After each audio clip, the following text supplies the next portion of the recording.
Yellow. As a quick aside here, before we get into the episode, uh, this thing we recorded at Oscar's place. This thing recorded for a full 8 seconds before it shut itself off, which is amazing, really, when you think about it. So the audio on this episode is really fucked up, and I can't do anything to save it. So enjoy the shitty audio.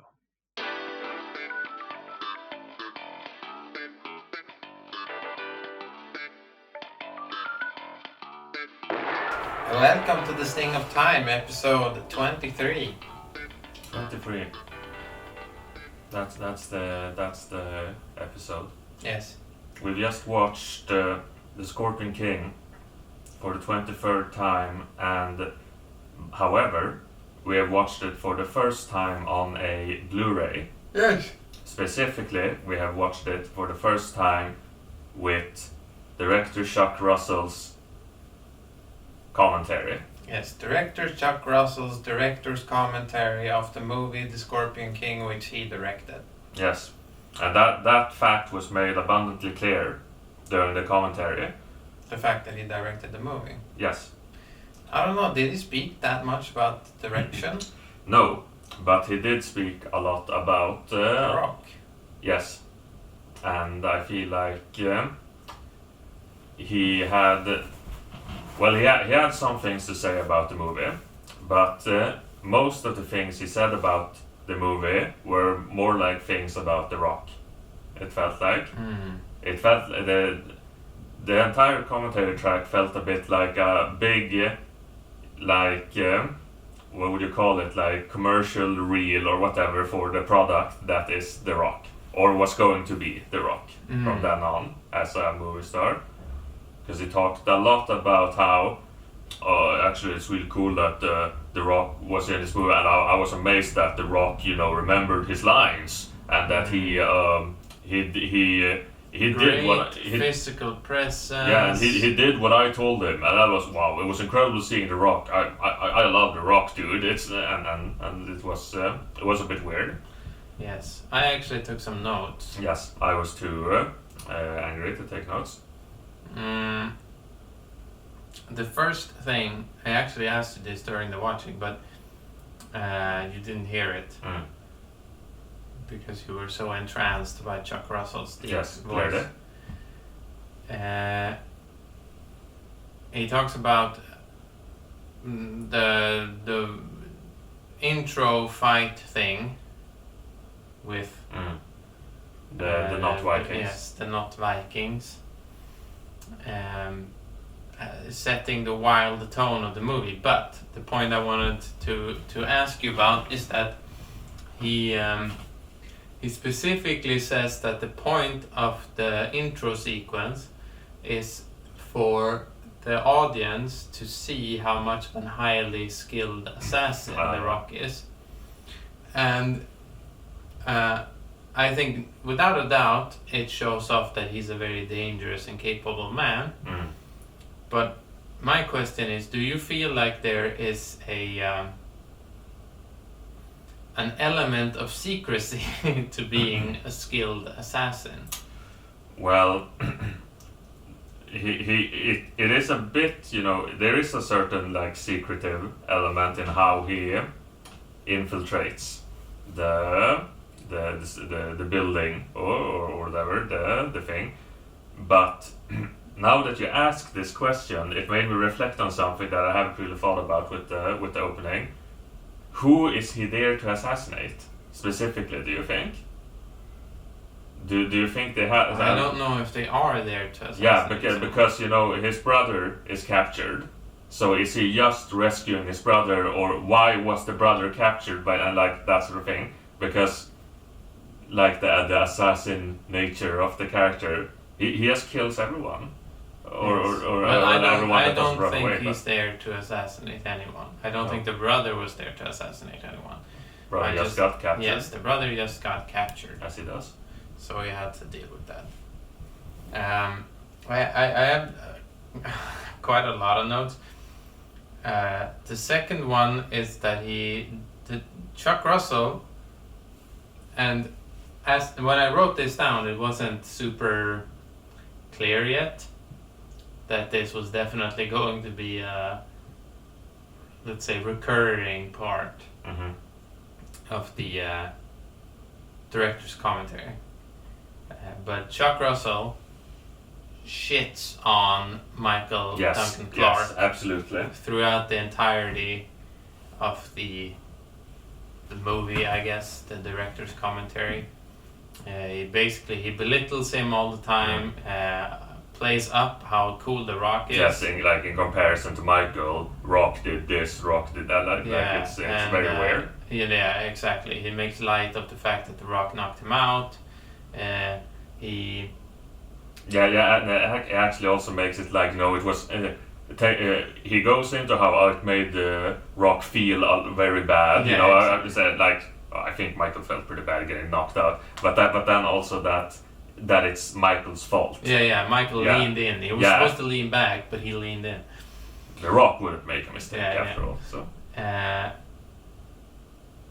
And he says The Rock does a really good job as a physical actor, and then when he speaks of Michael, he says Michael felt like he did a really good job.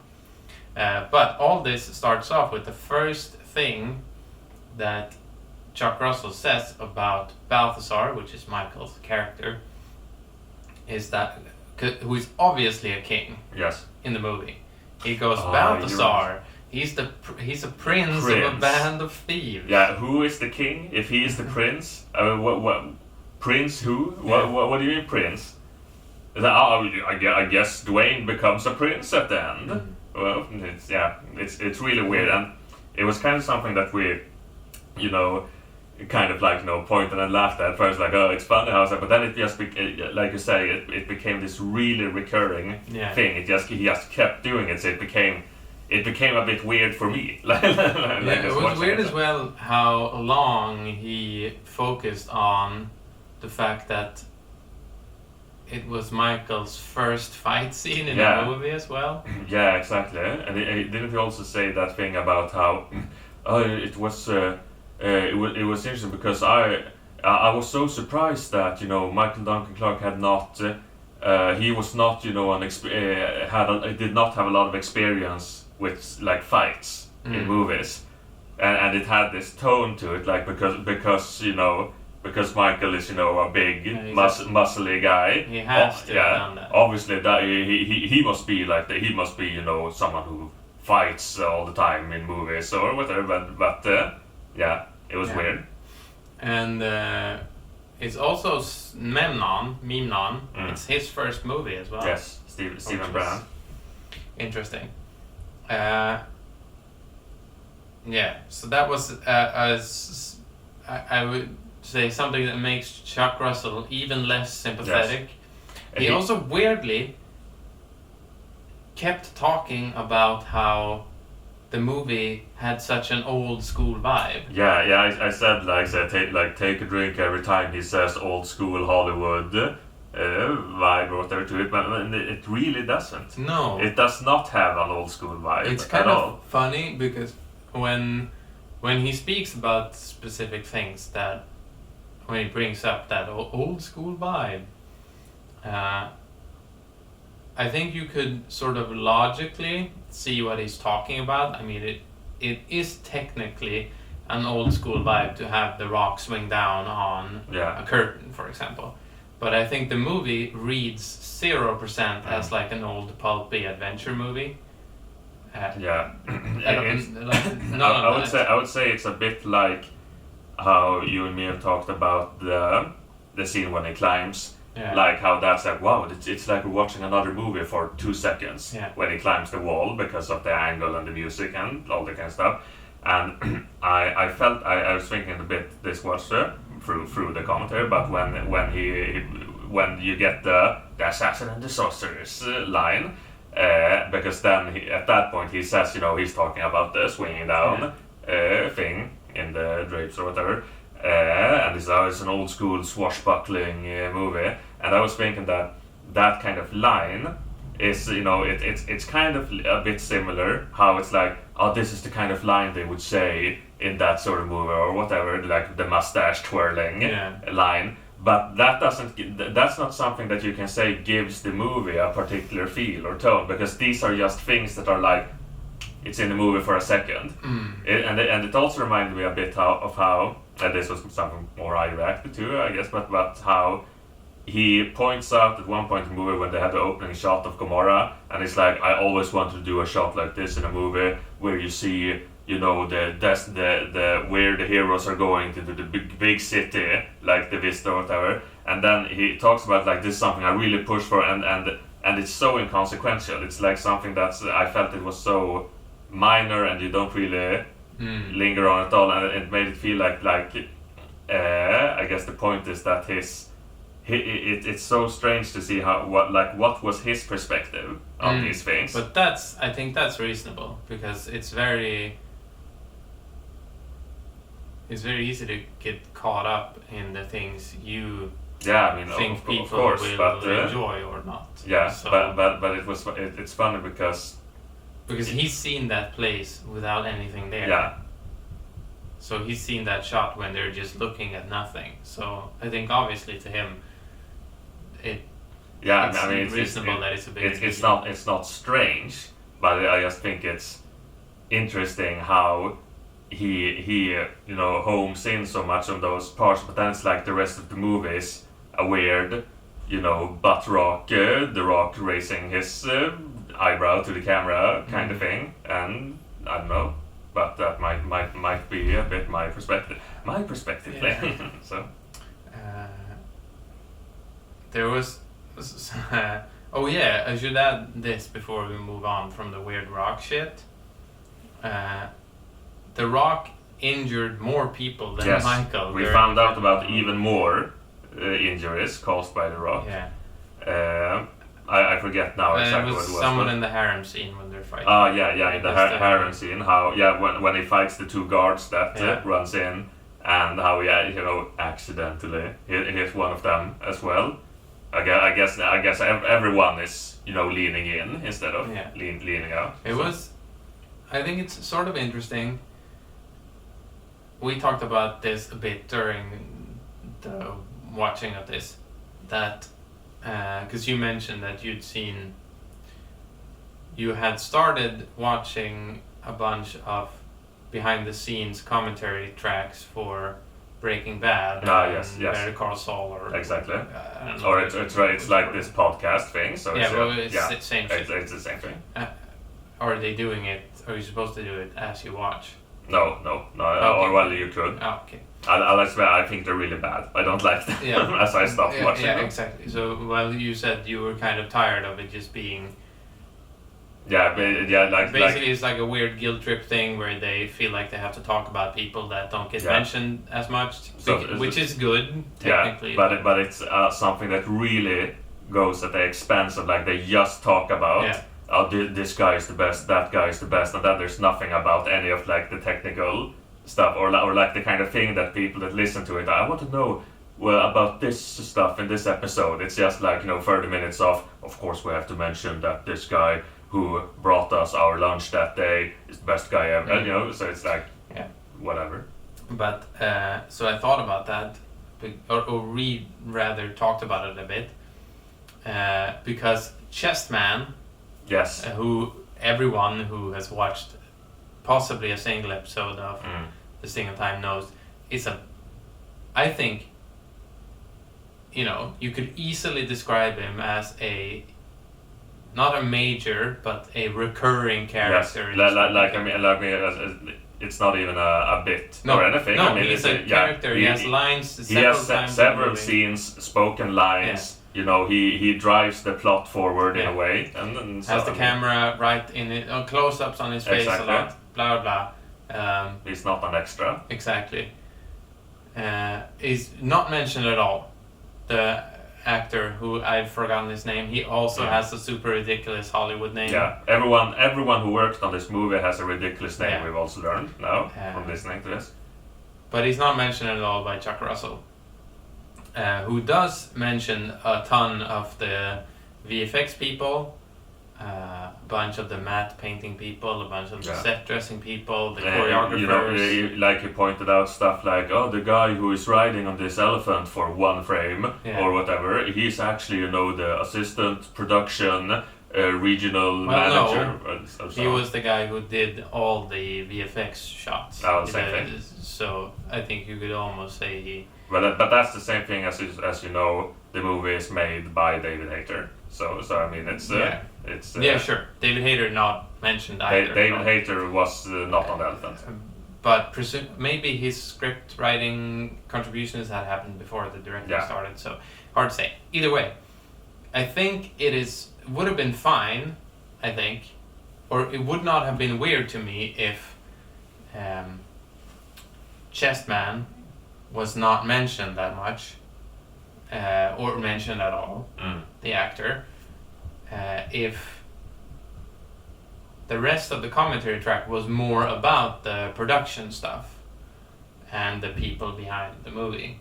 But like 60% of the commentary track is about The Rock, saying The Rock is great, saying Kelly Hu.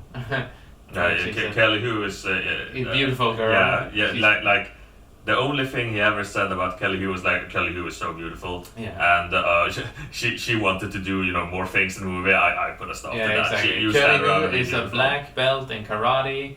She wanted to fight. If she could have gotten her way, she would have fought the entire movie. But I put a stop to that. Yeah. Because she's so pretty. And Balthazar, Michael Duncan Clark is a bitch. That's like 60-ish percent. So with that, it's like, okay, so you're jerking off people that don't need to be jerked off. Exactly. They are already maximum. They're soft now. Yeah, they have been already adequately jerked off. Yes. There's no need. And you're not spending a bunch of time jerking off people in the background. Like the jerk off quota is completely it's very flawed. Mismanaged exactly. in the movie. So that makes not having Chessman be mentioned sting even more. Funnily enough, he does mention in the beginning that the actor for Prince Ahmed, he's like, this guy's going places. This guy fucking fell off. That guy fell off. Yeah, about that. So yeah. I think my favorite part of the commentary track was relating to the animals. Lots of good camel stuff. But the funniest part is they mentioned that when they in the scene with the heads in the sand. The ant scene. The ants obviously VFX, right? But there were supposed to be 2 vultures in the shot. But the second they started rolling for the first take, one of the vultures, and this is verbatim, Chuck Russell's word, charged at Armpit's head and tried to attack him, and it only got stopped like inches away by the handler. So it charged like a World of Warcraft warrior, like with the red trail. And they had to, intercept, get him out of there before he just, whirlwinded that kind of stuff. So that happened. A lot of dangerous things in the movie. Not a lot of mentions about like Phylos and no mention of Pharaoh at all. It was it was a bit weird. I won't say it wasn't what I expected, because I was expecting here's what I was expecting a certain clash of like the Sting perspective of the movie and the guy, the real person in the real world who made the movie for real. Stop hitting the table. And what I got from that was basically that happened, but I feel a lot more, confident in our takes Yes. of the movie, like in a completely like serious, doing a weird bit about watching a movie 52 times kind of thing. I feel that my takes are so much more justified now Yes. when I've heard how weird the robot director speaking in monotone It's funny is. when you say that, because I was expecting Chuck Russell, because I've seen Chuck Russell. We've seen him in, I have no I idea. think you've seen it. We watched like a 2-minute behind the scenes thing, right? I've forgotten what he looks like. But you see him in those shots interacting with people, and the tone of the movie, and just what the movie is. I was expecting the director's commentary. I was expecting him to be a lot more lively and like crack jokes or something. Yeah, he talked like he had a gun to his head. Yeah. Like the entire commentary, like The Rock was standing there, like, yeah, if you don't only talk about me, I'm gonna pull the trigger. You can believe that. Like that. It was really. Yeah. It felt extremely corporate. Yeah, it's very weird to have someone talk about, and we wanted the movie to have a really old school fun, but also I love family fun. friendly for the kids adventure vibe. The Rock is such an amazing person. And there was a pretty large, like 3 or 4 pretty large swathes of time where he just didn't talk at all. Yeah, And it was really weird Yeah. when he decided to do that. Like it didn't feel like. I was starting to think like a bit. Oh, I bet he stops talking when he thinks that this is a scene I shouldn't talk over, kind of thing. But I think I had to kind of drop that because it was so random. Like I think it was just I don't have anything to say about this because there's nothing to say. Yeah. I don't know. But I don't think generally, at least, well, maybe it's different now.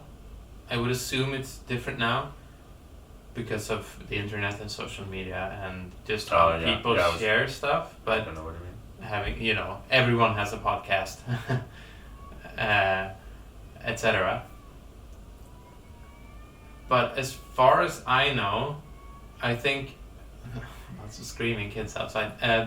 They're back in the day. You had directors who pretty obviously liked doing director's commentary, or they did like a spin on it. I know Kevin Smith used to basically do podcasts as commentary tracks, and he'd have maybe several different commentary tracks, or he'd have people, we're 3 people watching the movie. Yeah, exactly. And then it's almost like, okay, now we need special features with DVD. Yeah, it really felt like so, I'm sorry. they sit down and do this. This is exactly. work. It didn't feel like this was something that he was particularly, like interested or engaged in at all. It was like time to do this, whatever this is. Here's something to say, like that sort of thing. And we made the comparison, or rather, you made the comparison, like how at the very start before it kind of gotten off was like. Isn't watching commentary just like watching, like a React video or something? It's like the React video of the 2000s or like that sort of thing. And I kind of thought about that while we were watching, and I think it's a bit like, maybe they don't really, the meta didn't exist back then for this kind of thing. Like there was no like, dude, pog, like kind of stuff. It was just like, I'm just gonna sit here and talk about this, and it's very official. It's very like you say, sure. it's like work.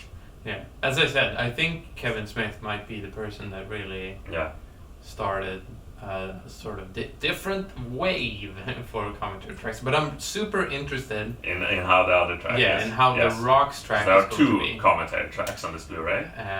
And we will probably do that not next viewing, but in we will do it because he's a performer, yes. and exactly he's also.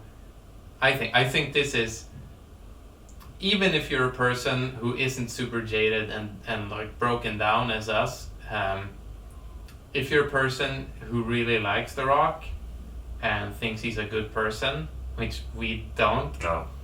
But even if you are that person, I think it's almost objectively true that he feels like a person that's pretty full of himself. And then you kind of get away with that by being a person who's like, well, I'm The Rock. This is my stage persona. My stage persona is that I jerk my giant dick in the air. And I never really. This might be beyond the scope of our podcast, but I always felt it's a bit weird with like The Rock's how he's like this huge motivational figure as well, like how that plays into this kind of like performer thing, where it's like, I had nothing. I only played Counter-Strike when I was 15, but then I divorced all of my friends. You can do it too. I wake up at 4 o'clock every day and jerk off for 4 hours. That's why my knee looks like this, and it's like that sort of thing, and how that becomes, like is how much of this is a weird act as well, and it's impossible to know anything about The Rock as a real person. Exactly, because it's impossible. It's like is there a real person exactly. there at all? Well, there is one, but we will never know it. Yes, exactly. Ever. Not even after watching no this 52 times. Exactly. Maybe that's it. Yeah. Don't watch the movie, even if you watch the director's track. I think maybe if you really dislike yourself, you could only listen to the director's track. But even that is not advisable. No, you should take better care of yourself.